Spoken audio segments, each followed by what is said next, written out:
Kita pengen waktu kita di bulan Ramadan gak ada yang sia-sia. Tetapi kita juga gak sanggup sepanjang hari dan sepanjang malam itu sholat atau tilawah terus. Nah, terus gimana caranya biar kita tetap dapat pahala ibadah, tapi kita gak harus selalu dalam keadaan bersusah payah dan capek. Intinya pengen ibadah yang ringan tapi pahala besar. Apa yang harus kita lakuin? Gampang. Ada banyak banget di dalam hadis Nabi tentang ibadah yang ringan tapi nilai pahalanya besar. Salah satunya kata Nabi, kalimatan khafifatan 'alal lisan, tsaqilatan fil mizan, habibatan ilar rahman. Subhanallahi wa bihamdih, subhanallahil azim. Ada dua kalimat yang sangat ringan diucapkan dengan lisan. Khafifatan 'alal lisan, ringan banget diucapin dengan lisan.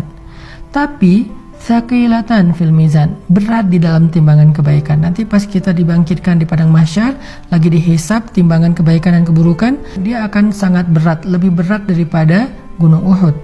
Habibatan ila rahman, dan Allah suka banget dengan kalimat ini. Coba bayangin, ringan diucapin, berat timbangan kebaikannya, dan Allah suka banget dengan ucapan tersebut.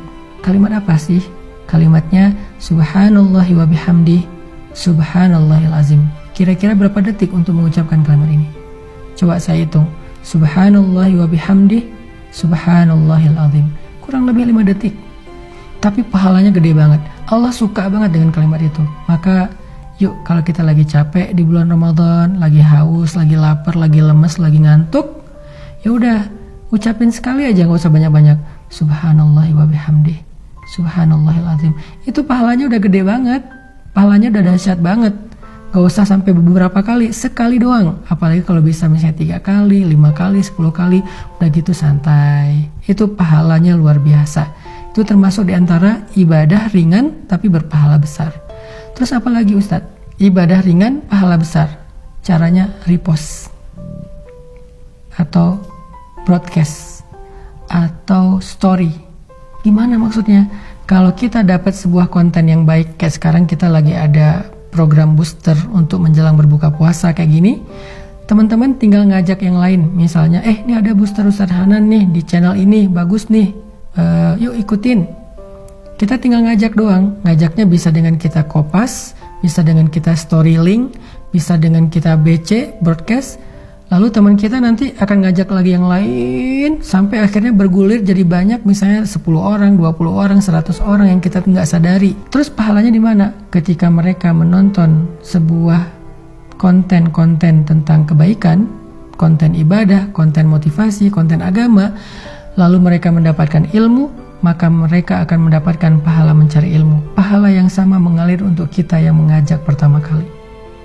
Lalu mereka mengamalkan, mereka dapat pahala amal. Pahala yang sama ngalir untuk kita yang mengajak mereka pertama kali. Mereka bukan hanya ngamalin sendiri, mereka ngajak temannya. Maka temannya juga mendapatkan pahala mencari ilmu, mengamalkan, mengajak, mencari ilmu, mengamalkan, mengajak. Pahala mereka semuanya diakumulasi mengalir kepada kita. Padahal kita cuma ngajak 1 orang atau 1 kali, cuma broadcast doang. Di grup WhatsApp kita, di grup geng kita. Itu amalan disebut dengan mandalla ala khair. Siapa yang menunjukkan kepada satu kebaikan, dia dapat pahala kebaikan yang sama dari orang yang mengikutinya. Man sanna fil islami sunnatan hasanah. Siapa yang mencontohkan dalam Islam satu contoh yang baik, dia dapat pahala dari orang yang meniru kebaikannya tersebut. Jadi ada 2 nih minimal. Nanti kita bahas di waktu yang lain lagi. Amalan yang ringan tapi berpahala besar untuk ngisi waktu-waktu jeda, waktu-waktu break kita di siang ataupun malam-malam Ramadan. Pertama, ucapkan subhanallahi wa bihamdih, subhanallahil azim. Sehingga kita dapat 3 kebaikan. Pertama, kita akan merasa santai tapi sudah beribadah. Kedua, timbangan kebaikan kita akan sangat berat hanya dengan 1 kali ucapan itu. Ketiga, Allah akan cinta kepada kita karena ucapan itu. Kemudian yang berikutnya, tadi amalan yang ringan adalah BC, broadcast, story, atau copy link, atau bahasa sederhananya adalah ajaklah orang kepada kebaikan. Hanya dengan mengajak dia untuk mendengar satu nasihat yang baik, maka kita sudah mendapatkan kebaikan dari dia dan dari orang yang nanti dia ajak berikutnya. Kebayang nggak kalau misalnya kita ngajak orang mendengar bacaan Al-Quran di YouTube? atau di sebuah channel kayak gini nih. Di channel ini saya ada bacaan Al-Quran beberapa ayat, dia dengar nih 1 huruf 10 kebaikan, dia dengar 1 ayat sekian ribu kebaikan, kita yang ngajak, kita dapat pahala dari dia. Apalagi kalau nanti dia ngajak yang lain atau dia amalkan ayat itu, lebih dahsyat lagi. Makanya jangan malas untuk ngajak teman kita, yuk kita saling share link dari kajian-kajian yang baik seperti ini, supaya semakin banyak orang yang mendekat kepada Allah. Dan ketika mereka mendekat kepada Allah, jalannya lewat kita, maka Allah gak akan salah menilai. Allah pasti akan berikan semua pahala kebaikan mereka untuk yang pertama kali mengajak. Barakallahu fikum.